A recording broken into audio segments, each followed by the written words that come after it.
રૂપિયાનો નહીં પાર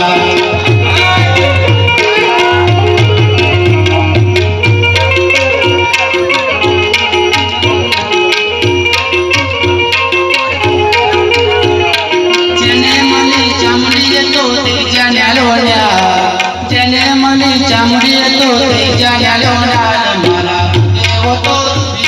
રૂપિયાનો નહીં પાર